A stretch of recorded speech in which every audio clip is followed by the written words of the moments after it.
Ce qu'on a appris dernièrement, c'est que suite au développement de ces plateformes-là, Hydro-Québec envisagerait aussi de centraliser certaines de ces tâches-là vers 2 centres, qui est Varennes et Beauport. Fait que ce qui nous a amené beaucoup de questionnements pour les centres de téléconduite régionaux, qu'est-ce qui allait devenir de ces centres-là, parce qu'avec ces annonces-là, ça peut présager une exode de certaines de nos tâches, de certains de nos emplois vers ces centres-là, et même peut-être la fermeture de certains centres de téléconduite, puis qui ne touchent pas juste notre région, qui touchent plein d'autres régions également, comme Chicoutimi, Bécomo, Trois-Rivières.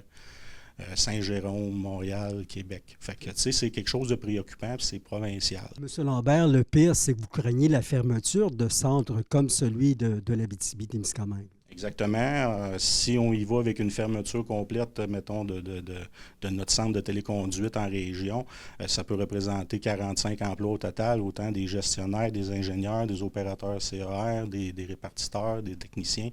C'est quand même 45 emplois régionaux.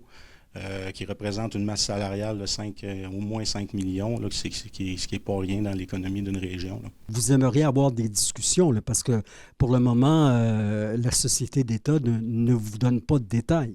Exactement. On n'a pas de détails présentement sur vraiment le plan finaux de ce qui va advenir avec toutes les CT dans les autres régions.